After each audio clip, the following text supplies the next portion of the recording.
if we look at my rules that I wrote down, then there's actually one part that I didn't implement yet, which is that the winner of the war gets all the cards. So if I go back to my conditional, I'm evaluating who won for that hand, and then I'm testing the length of the player's hands. So if I properly implemented everything here, where the winner gets more cards, then once I get to line 54, where I'm evaluating the length of the hands, then this would never be true. So I need to implement the thing where I'm keeping track of the cards and adding it to the winner's hand. I'm going to begin with the variable that's going to keep track of the cards, and I'll make it start as an empty array when the war begins. And then every time the war is played, I'm going to put the cards into this array.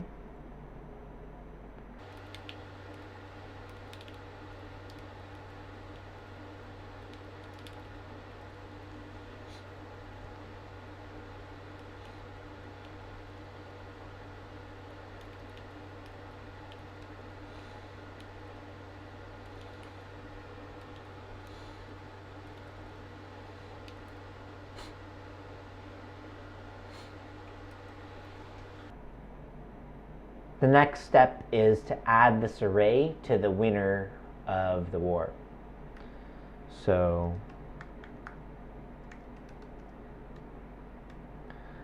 right here, I need to add in the war cards array.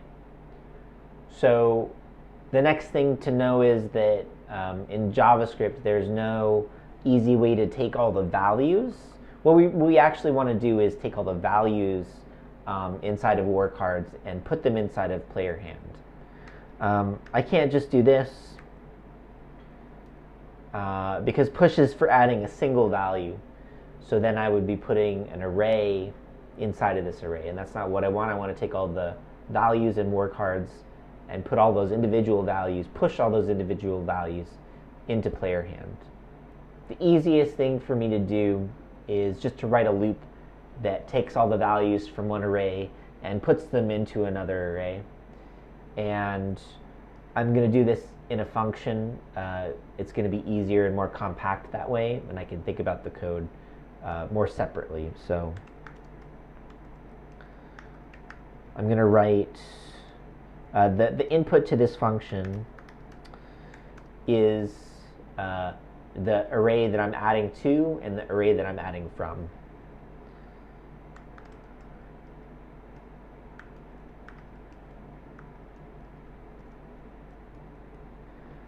And at the end, I want to return to array.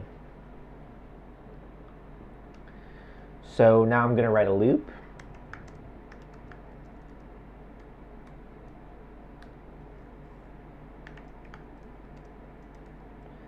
And this is going to loop over the from array.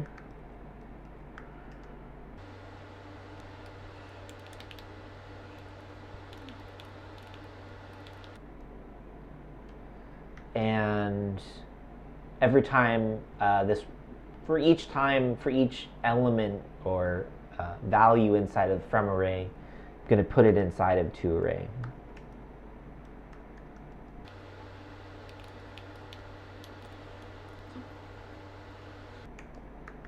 Okay, now before I run this within my game, I want to just test to make sure that I've written this function correctly.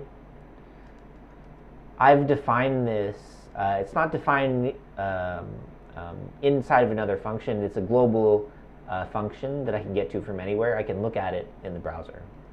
Now from the console, I should be able to get to this function, and now I'm going to see if I can get this to work. So I'll I'll create one array with a single thing inside of it, and then I'll create another array where I want to take all those values and I want to copy it into array 1.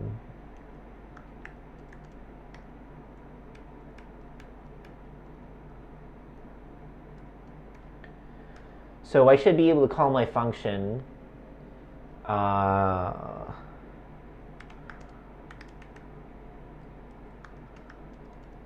and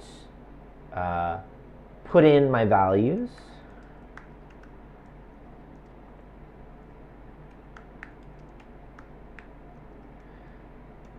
And get out the result. So I should see my result of all of these values, 9s, added to my array with just 1 in it. So let's look. Okay, so I've verified the behavior of this array adding functionality separately, defined everything that goes into it and what comes out of it. So now I can safely use it actually inside my game. So now here I can replace this with player hand equal to add array. So I'm adding war cards to player hand. And then I'm going to duplicate this for the computer as well.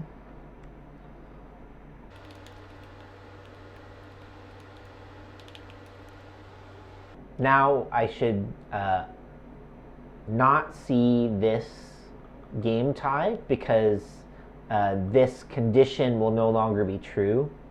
When I look inside the computer hand global variable, I should see a set of cards from the player. So let's save this and see it in the browser. So now when I click the submit button, then the game tie should go away. And so now I get game over, you lose, and that's because player hand is empty. But if we look at computer hand, then we see it has 4 cards. So that's the correct outcome.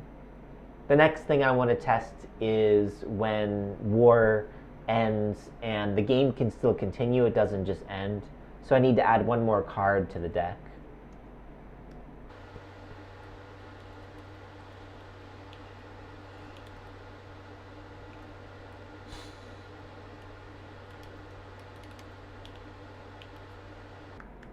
Let's save this and see it in the browser. Now when I click the submit button, I should not see the game over. The next thing I want to fix is the main gameplay, which should work the same as the war gameplay in the sense that when one of the players wins, those cards are transferred to him. So I'm going to write that in here.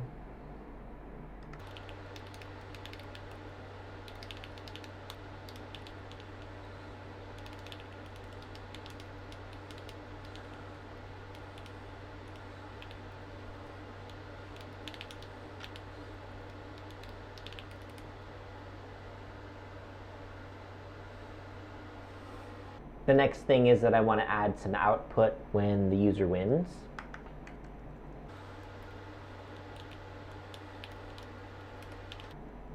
And when the computer wins.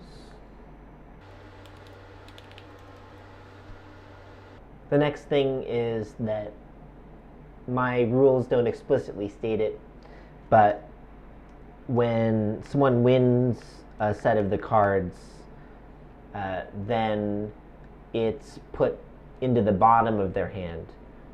If it were put into the top of their hand, then they would just deal back out the same cards. So that's actually currently what I'm doing, where if I push new cards into the hand, then I'm just adding to the top, so when I pop them off again, it's the same cards.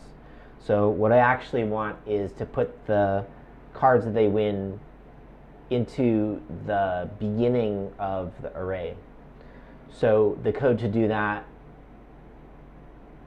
is the unshift function instead of push.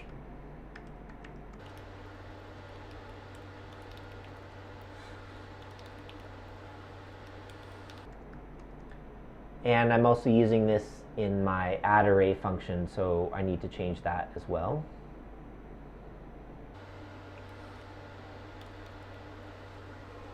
Now I want to test my code. I just made a change to the basic game mode where the user and the computer draw one card.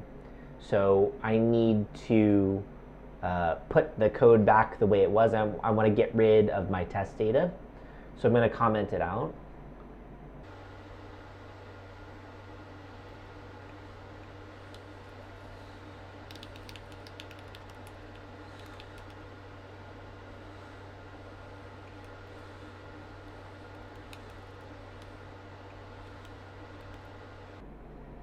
Let's see this in the browser. Now when I click the submit button, I should see the result of the gameplay, and I should see that the cards are changing hands between the player and the computer.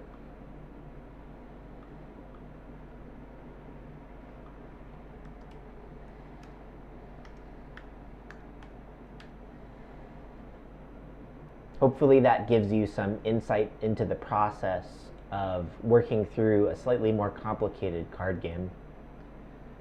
The process begins with just the simplest JavaScript code that you can write in order to move you forward. And you can see that actually the errors are helping instruct me about what kind of logic that I missed.